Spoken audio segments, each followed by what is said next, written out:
పిఠాపురం మాజీ MLA Varma YSR Congress party నేత ముద్రగడ పద్మనాభాన్ని పలకరించడం ఇప్పుడు కాకినాడ రాజకీయాల్లో చర్చనీయాంశంగా మారింది. పిఠాపురం మాజీ ఎమ్మెల్యే వర్మ కిర్లంపూడిలోని ముద్రగడ నివాసానికి వెళ్లి పరామర్శించడం వెనుక వ్యూహం ఉందని రాజకీయ వర్గాల్లో చర్చ నడుస్తోంది.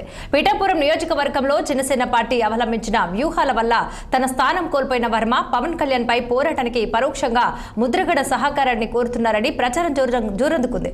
దీనిపై మరింత సమాచారం మా ప్రతినిధి దురాని అందిస్తారు. MLA SSN Varma YSR Congress party నేత ముద్రగడ పద్మనాభాన్ని పరామర్శించేందుకు కిర్లంపూడి వెళ్లారు. అయితే సాధారణంగా ఇక్కడ జరుగుతున్న చర్చ అయితే కనుక కేవలం ఆరోగ్యపరంగానే ఆయన యోగక్షేమాలు అడిగి తెలుసుకునేందుకు మాత్రమే వర్మ కిర్లంపూడి వెళ్లారని ఒక పక్క చర్చ జరుగుతుంటే, మరో పక్క ఇందులో పక్క వ్యూహం ఉందని మాత్రం జోరుగానే హాట్ టాపిక్ గా ప్రస్తుతం చర్చ నడుస్తుంది. ఒక్కసారి పరిసరాలు ఈ విశ్లేషణ చూసుకుంటే గనక ఎస్ఎస్ఎన్ వర్మ పిఠాపురంలో ప్రస్తుతం ఒక విధమైన నరకయాతన పడుతున్నారని చెప్పాలి. ఎందుకంటే జనసేన అవలంబిస్తున్న విధానాలకి వర్మ మొత్తానికి బాగా వెనక్కి తగ్గారు. ఇంకా నియోజకవర్గంలో ఇంకా తన స్థానం ఏమీ లేదని ఆయన ఖచ్చితంగా తెలిసినప్పటికీ ఏదో విధంగా సస్టైనబుల్ గా ఉండాలన్న విధంలో ఆయన అనేక ప్రయత్నాలు ప్రారంభించారు. ఇక్కడే జనసేన కూడా విచిత్రంగానే ఒక వ్యూహం పన్నింది. ఏ విధంగా అయితే ముఖ్యమంత్రి చంద్రబాబు నాయుడు కుప్ప నియోజకవర్గం ఉందో అదే విధంగా పిఠాపురం శాశ్వత నియోజకవర్గంగా పవన్ కళ్యాణ్కి మారాలన్న వ్యూహంలో భాగంగా 5 మెన్ కమిటీ ఏర్పాటు చేసింది.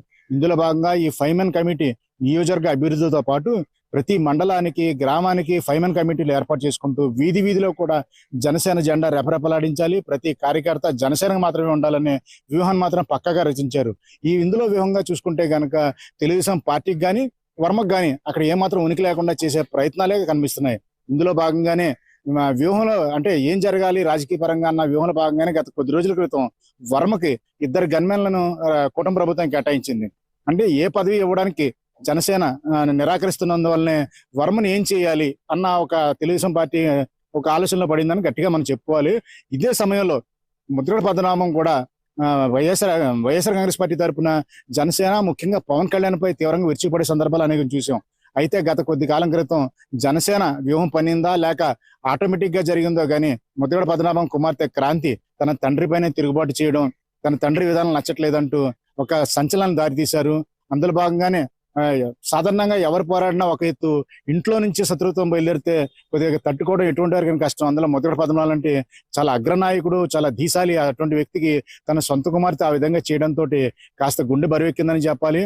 ఆ విధంగానే ఆయన హాస్పిటల్కి వెళ్ళడం, అందులో కోణంగానే ఈయన వైద్యం చేయించుకోవడం, ఇటు కాకినాడలో కానీ అటు హైదరాబాద్ లో కానీ మెరుగైన వైద్యం పొందిన తర్వాత ఆయన స్వగృహంలో విశ్రాంతి తీసుకుంటున్నారు.